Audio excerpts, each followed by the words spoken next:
The Burbs Episode 2 recap. Everyone in Hinkley Hills is hiding something. The honeymoon phase of moving into a new neighborhood usually lasts until the first lawnmower starts at 7:00 a.m. For Samira Fisher, it didn't even make it past the pilot. We're back in the cul-de-sac for Peacock's second outing of the Burbs, titled Mind Your Own Business, and the vibes are officially rancid in the best way possible. Picking up just a few days after the premiere, we find Samira, the ever-charismatic Keke Palmer, spiraling. After having the cops called on her by the new guy across the street, she's plagued by nightmares. It's a grounded, relatable start. Getting swatted by your neighbor is exactly a welcome to the block fruit basket. Hoa hells and no trespassing signs.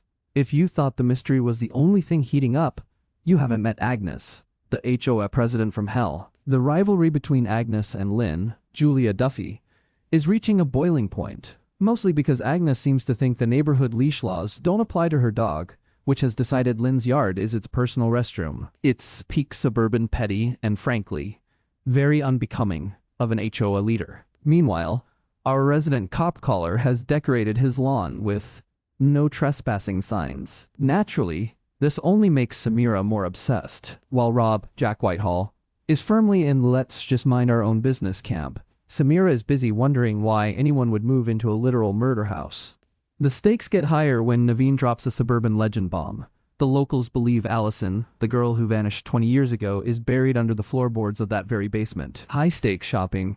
In a rare moment of suburban sincerity, Rob and Naveen share a heavy conversation on the train. We get a glimpse into what it was like for Naveen growing up as the only brown kid in Hinkley Hills, and the weight Rob feels raising a black son in this environment. It's a sharp, necessary beat that adds layers to the show's comedy. Back on the street, Samira decides to ditch the binoculars and go for a direct confrontation. We finally get a name. Gary Wilson, Justin Kirk. Gary claims he's not a racist, just a guy who hates sweets and wants to fix up a house with good bones. Samira isn't buying the fixer-upper act, especially after a trip to the hardware store reveals Gary's shopping list: rope, lighter fluid, and an axe. Unless he's planning a very extreme DIY project that's a how-to-hide-a-body starter kit if we've ever seen one. The mystery of Allison's phone the village is starting to form around Samira, with Lynn and the neighbors bonding over wine and secrets. But the real twist happens back at the Fisher house. While helping Rob clear out his old room for the nursery, the vibes go from nostalgic to nefarious. It turns out Rob has Allison's old cell phone.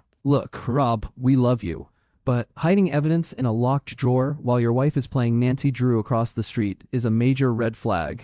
Between the weird vibes with Naveen and hidden tech, the nice guy husband trope is starting to fray at the edges. Bonfires and burned evidence. The episode reaches its climax at wine night, which quickly turns into watch the neighbor start a giant fire night. Samira leads the charge to investigate Gary's backyard bonfire, though Dana, Paula Pell, strangely struggles to keep up. Is she hiding something, or just out of breath? The confrontation with Gary is tense. He attacks Samira's choices as a new mother, a low blow that almost leads to a brawl before Agnes arrives to cite HOA codes. However, Gary wins this round on a technicality. He's within his legal rights to burn.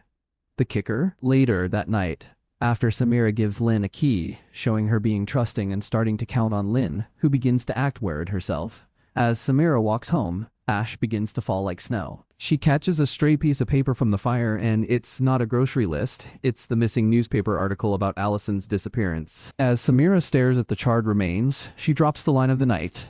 That mother. The verdict? When the residents in the cul-de-sac begin to turn in for the night, we see Todd reviewing the pictures he took during the open house, and in Allison's room is Robert's name written with a skull. That's not a good sign. With Lynn acting suspicious, despite her new friendship with Samira, and Rob being, well, a weirdo with a dead girl's phone, Hinkley Hills is officially the most dangerous place on Peacock.